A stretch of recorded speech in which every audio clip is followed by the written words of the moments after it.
Hello, and I am so sorry I lost track of time. Just cleaning my glasses.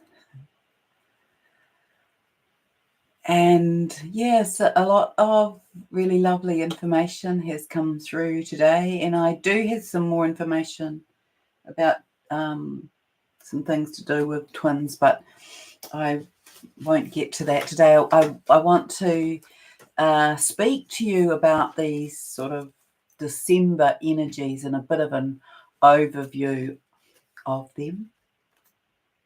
So it came through in response to the question of why are we here? I can shift that light so it's not so reflecting. It's never easy with glasses and light. So do pop your name in the chat, and thank you so much for joining me here, but more than that, like being here, being on the earth, coming here for mission, for purpose, and a lovely message to you from Gaia around that. So I asked you that question. Hello, Stacey. Yes. Why are we here? And I often ask that question and sort of get different answers, but I want to tell you that this is, to me, this is a sticky up bit of hair. I thought this was rather beautiful. Why are we here? You are explosive and infinite illumined light. You are here, inbound, to bring release and freedom to the conditions of human enslavement, to show the way. There are many doing this.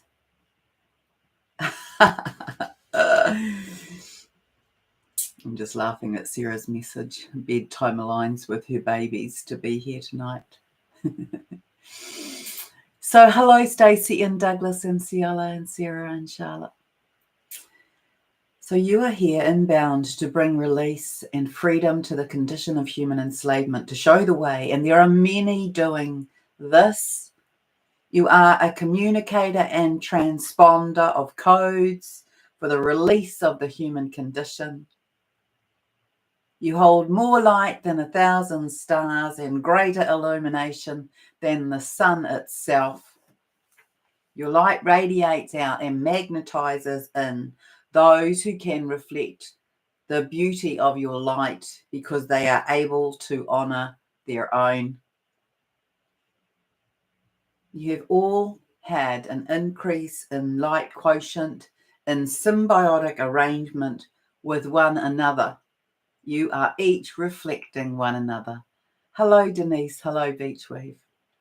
There is no one here who is or who wishes to dim the light of another. And we thank you for your presence. Your beloveds will reflect this luminosity also. Also, I want to tell you that this is you because I asked about my YouTube audience. So this, when I say that this is to you, I mean you specifically. So we're in December introducing these Trinity codes, these creation codes, these higher codes held in the adamantine crystals and particles. And if you listened to me in the earlier time, you might remember me talking about how one day I was in the center of the earth with Gaia, and I was watching all of these ants carry these crystals. So each ant had a crystal, and when I zoomed in on the crystal, I could see, if I remember correctly, that I think it was hexagonal. And each of them was carrying one, and I watched, and so they were carrying it across the back of the cave and then going into this other place. And when I went and watched, they were burying them. And they were burying them in such a way that none of them was touching the other. And so it was like packing them in sand and clay. That was what they were doing. Like they were individually packing them. When I asked what they were, I got, and in my whatever, my innocence, my ignorance, my naivety, I got told that these were the adamantine particles, and that they were the adamantine codes for fifth dimensional humanity, and that each of those crystals held the upgrading codes for each human being. So here we are. We're now in the readiness of, or the receiving of those adamantine particles. So this month in particular, them coming into sort of some kind of forefront, I suppose. So the creation codes held in the adamantine crystals and particles, these Trinity codes, bringing us into a higher embodiment, including in our levels of creativity and joy and playfulness, and this healing of the inner child, this, I want to say, celebration of the inner child aspect of self.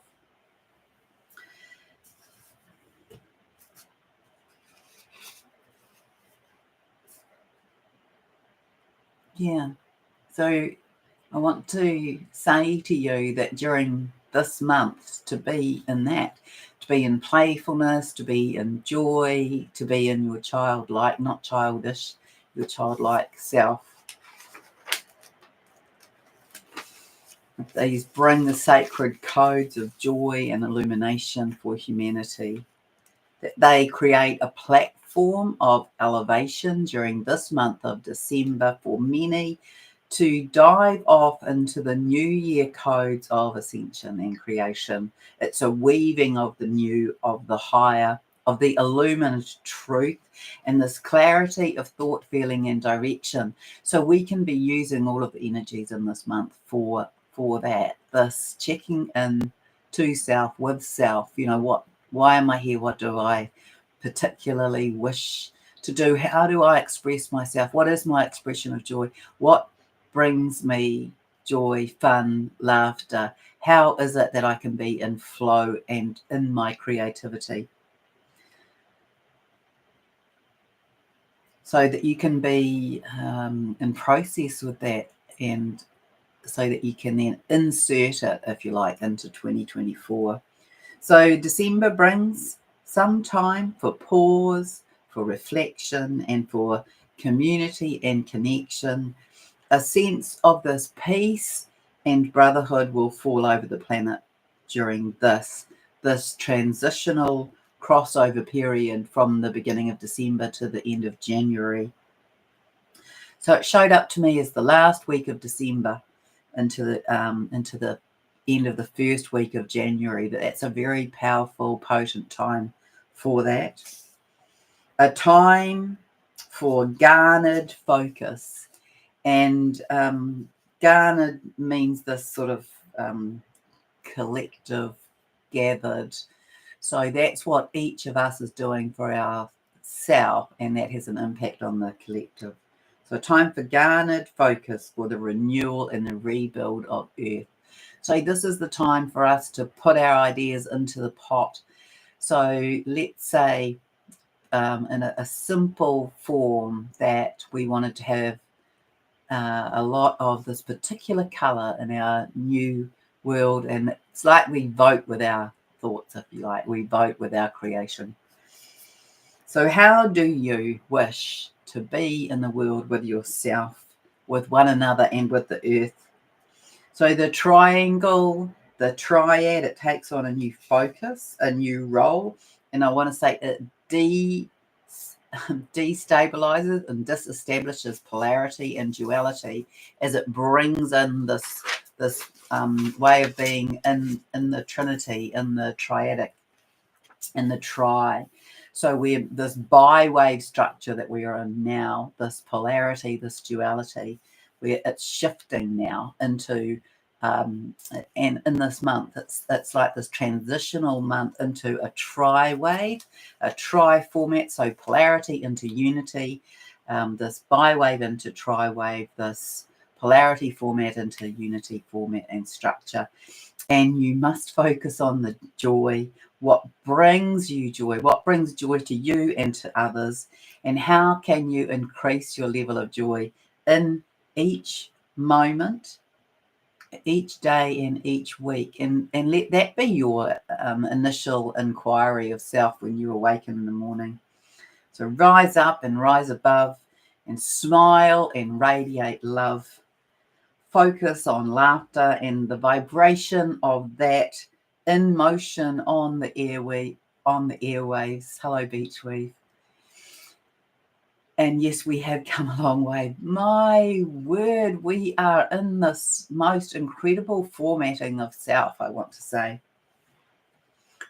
Hold on to the musical notes of joy.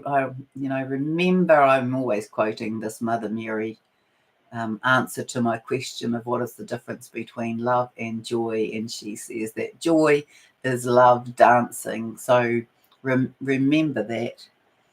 The musical notes of joy, let them trip from your tongue to inhabit your brain and emit from your heart. Joy is love dancing. And I will remind you of this. So if you do not live in New Zealand, you may have been hearing about us on the news, and it is just such, to me, it's such an in your face, provocative, evocative, take note, stand up. You cannot ignore this any longer, no matter what you feel and what your intellectual responses or your emotional response to this positioning about the data released from the health department here.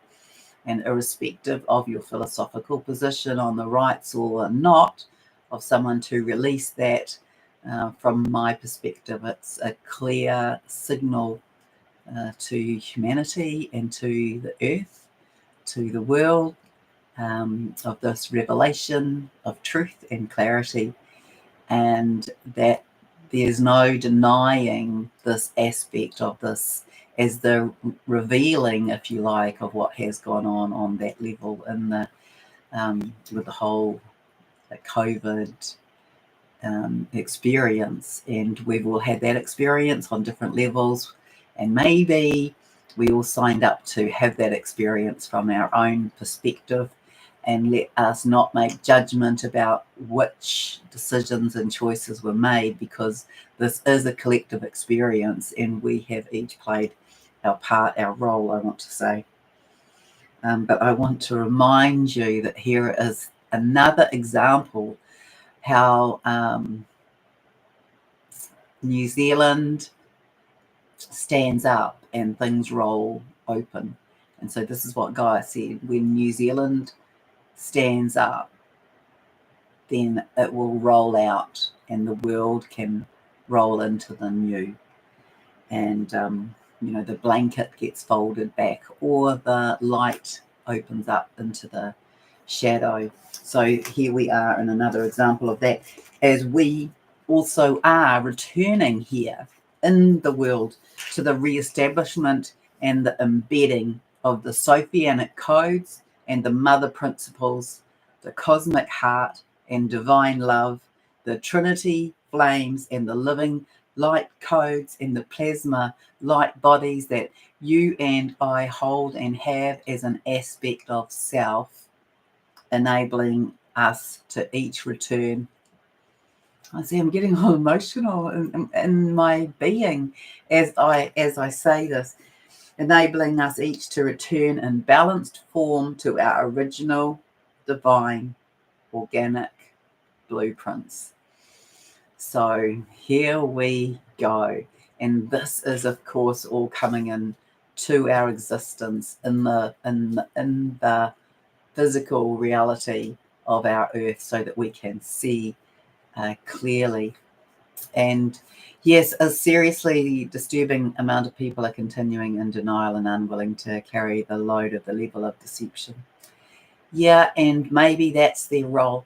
You know, we each have a different role within this whole paradigm.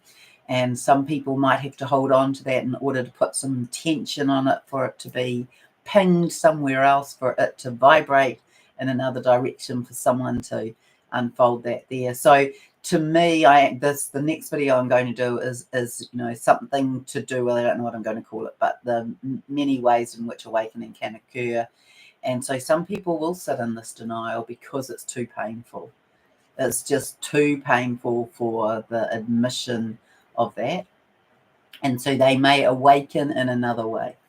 And there will be enough that recognize this. This will roll out, that it won't be able to be denied in the legalese in that system. There will be some judgments that come from that. And all of this will help this information come out. It will align it with other data. It will show the falsehood of some of what we have seen as well, and maybe it will show up some of the extra corruption, and maybe it will show up things about our own government policies, government coercion, government, the whole of government is a game, really. We'll all push here, but actually we'll all be in alignment over here. We'll just manipulate the people, the things. We'll create a situation that creates some kind of response over here. You could see it as the writing of plays in various forms, I guess. And I don't mean that in any cynical way. I mean that each of us, we have different roles to play, and we hold different positions. So this is Sarah's quote. She says, well, this quote really resonated with me, particularly given the data revelation and how the whistleblower has been treated. Yeah, it's appalling how the whistleblower has been treated. And there's so many historical kind of anecdotes of that, right? The people who stand up to speak out, they get crushed. And that's how we get trained to not speak out. So this is the quote by Thomas Sowell. People will forgive you for being wrong, but they will never forgive you for being right, especially if events prove you right while proving them wrong. And this is from Thomas Sowell, is reality optional. And I want to say that we can see this duality, this polarity, this push and pull, the squeeze, the contraction, as all about this revealing of truth, this squeezing it out, this recognizing that, like I was saying last night, how Gaia has presented it to me is that this will come out here, this piece of truth. So it doesn't really matter what it is, but this truth will come out, and over here there will be denial, there will be cognitive dissonance. She has always said to me right from the get-go, cognitive dissonance was her biggest concern. And I was like, oh yeah, well, and as we've gone on, I've understood more of that. But over here, the denial, because when we are confronted with having done something that is on this level, the way that it's presented at the moment and the way that people will be feeling is that it's an irrevocable decision and choice that they made because they either did or didn't feel that they had a choice, and that's their perception, but it is their reality. And so in denial, they can support their own decision, their own viewpoint, their own perspective. But still in the denial and in the cognitive dissonance, the information has filtered through their brain. So there's some aspect of receipt of it. And it may be that they awaken in another way. a Māori protest today. Yes, Barry. I can't think what his other name is. Oh, you're in Honiara. Talofa lava. I spent some time with a principal from there. His name was George, at a conference in Fukuoka. Yeah, so maybe you even know him. His joke was, Sharon, I will be bringing my 9 children to stay at your house in New Zealand when we visit. And I was like, it'll be fine. It'll be fine. You do that. Anyway, yeah, there's a lot here in the mix, isn't there? There is a lot. There's a lot for us to consider about where we sit in our values. And I want to say, to do with the treaty, yeah. So all of this is the unbinding, isn't it? You know, like, I was speaking to somebody today and I was saying, well, we can go back to that. We can go back to that early time and then we can go back earlier. And then we can go back earlier. And at the end of the day, we will return, I believe, that is my knowing, that we will return to whereby we are each recognized as sovereign beings here on the earth, and that we are each guardians of Gaia, that we are here to work in cooperation and collaboration in the co-creation of Earth and its restoration back to its original divine plan blueprint. And that all of this is the disentangling of ownership of things that we're really just here to be in custodianship with. And so this is, to me, this is an early kind of part of that unraveling. Yeah.